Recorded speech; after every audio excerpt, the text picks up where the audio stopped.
Assalamu alaikum, my dear brothers and sisters in Islam. Ramadan Mubarak. I hope your Ramadan's going well so far. So I've wanted to do this for a while now, start a YouTube channel or some kinds of platform where I could share my revert story, and so I can reach out to other reverts or any other person, like try inspire them and we can support each other. And also it helps me to be more open with my Islam. This is my 6th Ramadan this year, and this is the first time I've actually feel like I've built the confidence up to start being more open and talk about it. I couldn't imagine doing this a couple of years ago, so alhamdulillah, this is good. So my revert journey started back when I was 16 years old, and I left school and I went to college and got a job. So where I grew up in a village in Essex where it wasn't very multicultural. There wasn't really a big mix of faiths or cultures. So I wasn't really exposed to Islam at all. But when I left school and went to college and work, I started meeting all different types of people, and it just got me really fascinated that there's so many different people, the way they live their lives. So I just become intrigued and started asking questions, and one of them that I was intrigued about was Islam. Now, when I was first exposed to Islam, it probably wasn't the it wasn't the best exposure for me. Like, I felt a bit overwhelmed first of all. Well, alhamdulillah, the people that were guiding me, may Allah bless them so much, sometimes for me, I wasn't ready for some of the stuff that they were saying. My mind wasn't ready for it. So it was things like, you know, the outward appearance, like you need to cover your hair, you can't wear nail polish, make sure you're completely covered, you can't go here, you can't do that, you need to stop this, you need to stop that. And for me, it just blew my mind, and I thought to myself, I'm never going to be good enough for this religion. As much as I liked the aspects of it, I was just thought, no way.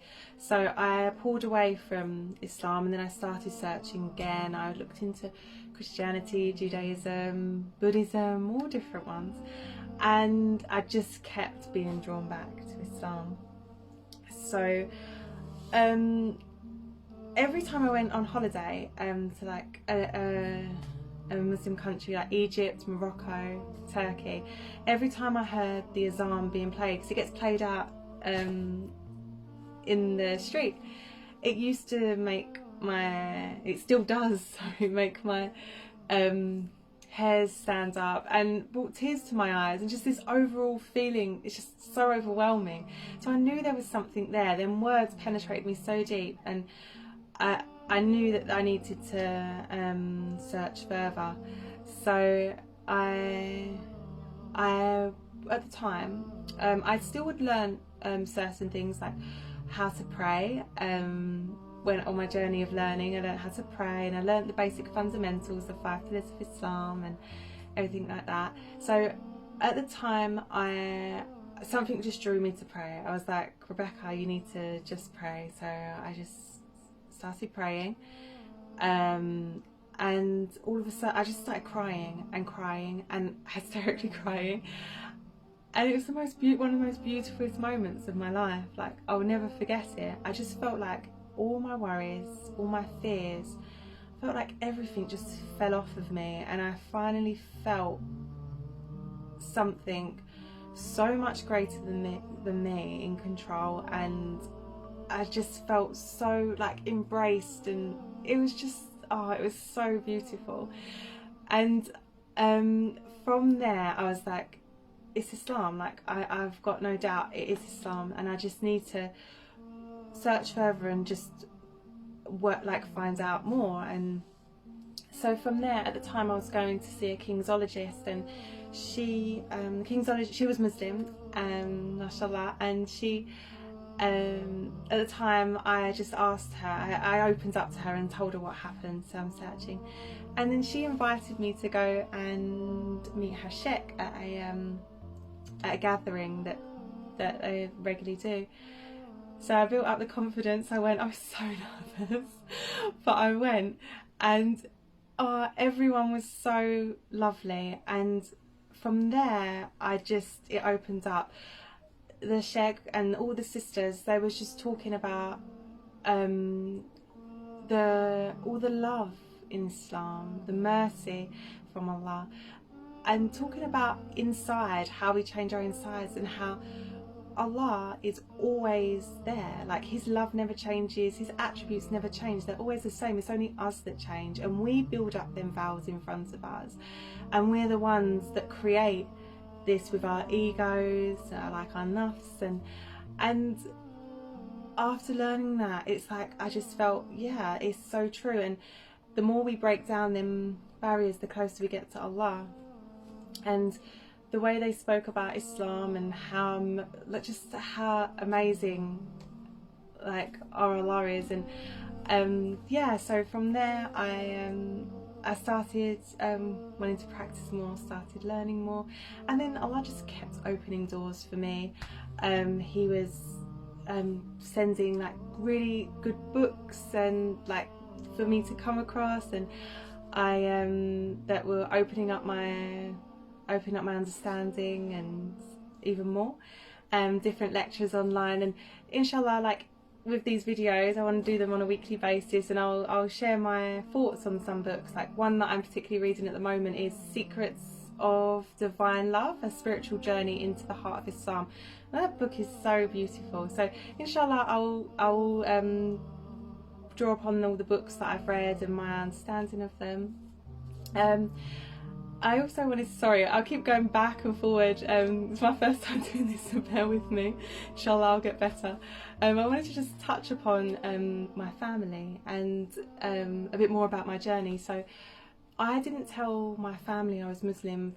I was practicing 3 years in secret, and that was really tough because I felt like I was living a double life, and I felt like I was doing something wrong. It's so weird. Like, sometimes I used to say like, oh, I'm going out to the pub with my friends, when really I was going to the mosque for a lecture. And I think about it now, I think it's ludicrous, but yeah, that's the fear I had. I was worried about what my friends and what my family would think, and it was tough. And like, even I did my Ramadans, and I just told my parents that I was doing it for health benefits. I think they knew. I think they knew deep down. I did know, because when I told them, they kind of they said that. So yeah, I'll get on to retelling them. So when I told my mum, she wasn't happy. First of all, she got a bit emotional. She was more worried about like the things that she sees in the media, which is understandable. Like, she was worried about me going to mosques and if I was wearing a hijab, and I could got caught up in some hate, like people Islamophobia or something like that, and she was just really concerned about my safety. And then when I like sort of said to her, I've been doing this for 3 years now, but it just took me my time. I wanted to build my faith to make sure that when I do tell you, I'm firm in what I believe in, and I know that this is what I want. And then she was more understanding, and now she's really on board. Like, I actually spoke to her a few days ago and said it'd be good for us to sit down a bit further and speak about Islam. And yeah, that was so positive. But I'll talk more about that in other videos as well, about family and how to speak about that. So what else was I going to say? I lost my train of thought. 1 second. Yeah, so I wanted to start these videos for me as well, so I can be more open, and also to inspire others. And if anyone would like to share their story with me, that would be lovely, and we can discuss. Or if anyone would like to any advice if they're having any struggles with family or just generally grasping Islam. Like, it would literally be my pleasure to help in any way that I could.